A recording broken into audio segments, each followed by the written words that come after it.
اومدیم گنبد علویان در شهر همدان و بریم که داخلش رو ببینیم.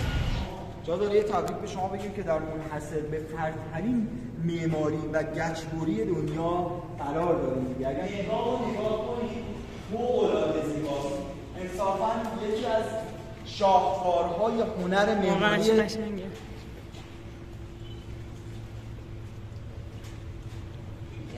آیه قرآنیه. بله، یه حالا به قول معروف آیه قرآنی که نوشته شده. سلجوقی‌ها میشه گفت یکی از هنرمندترین گروه‌هایی بودن که تحت تاثیر ایرانی‌ها هنرشون شکوفا شد.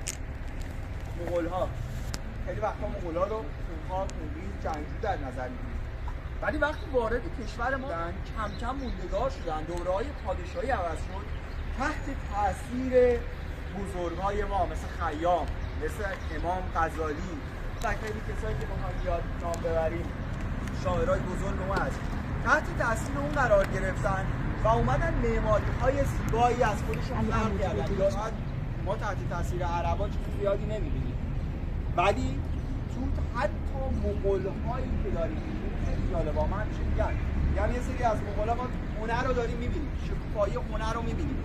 اون عصر علی‌رغم تمام اتفاقاتی که افتاد باز گوشه‌ایش هنر هست که می‌خوایم به گچبری‌های لانه زنبوری که اینجا داره اشاره کنیم و به جا مانده از عصر سلجوقی.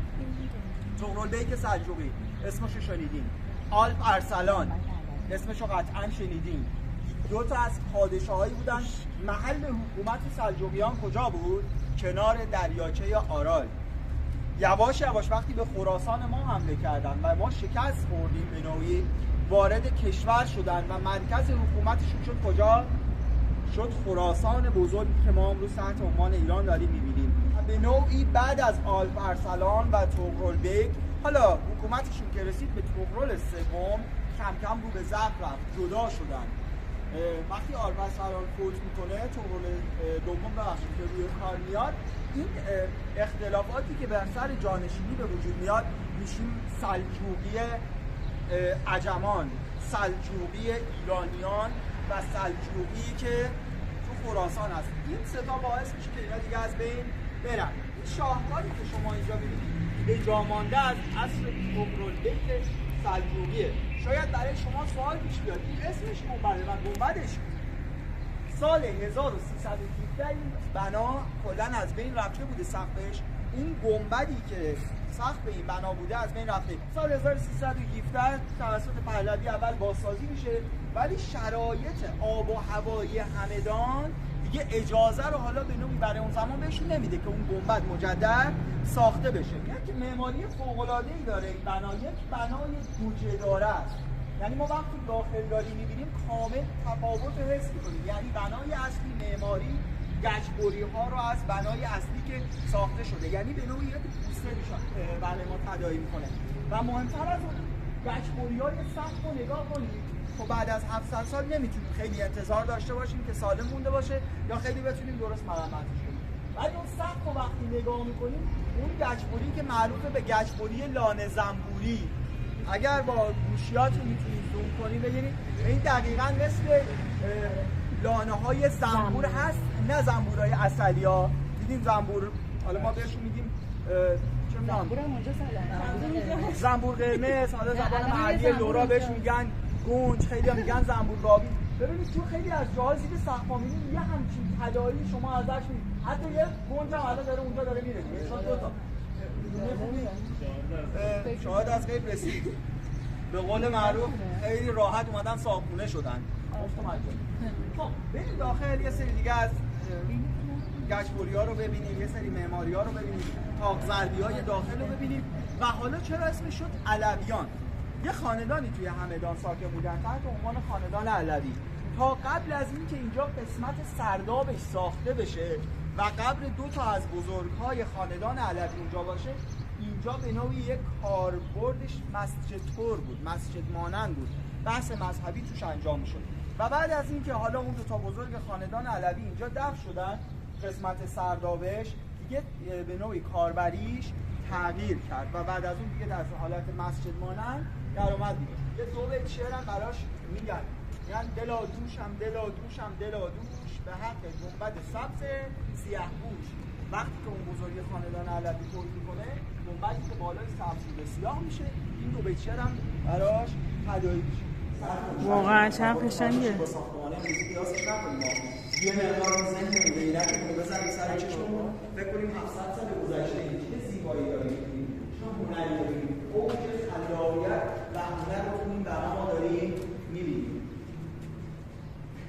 خب دوستان هر کی دوست داره بیاد قسمت سرداب هم بریم سرداب هم ببینیم. در قدیم گذشته خیلی همدانی‌ها اعتقاد بر این داشتن که از این راه یه راه مخفی بوده، یه راه زیرزمینی بوده که میرفته زمین می‌خورده کجا؟ میرفته میرسیده به کربلا. در صورتی که همچین چیزی نیست. شاید اون اعتقاداتیه که وجود داشته راجبش و شاید مهمتر از اون دیدیم بعضی بناهای قدیمی یا کاخ‌ها و قصرها ما همیشه یه راه درگویی، یه راه فراری برای یه سری از افراد هستش دیگه. می‌بینیم شاید تو خیلی فیلم‌ها دیدیم یه قصر ساخته شده ولی یه راه مخفی داره به خارج از قصر که همه از اون اطلاعی ندارن. شاید هدایی کننده اون باشه ولی مستند نداریم. بچه‌ها هیچ راهی نداریم. این شنیده‌هاییه که راجبش شده. بیاین میگم خیلی تنگه اون پایین یا باز پایین؟ نه بیاین بازه.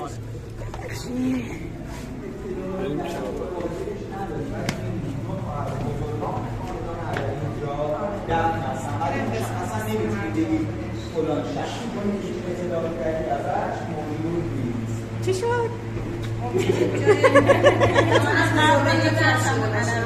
آها آها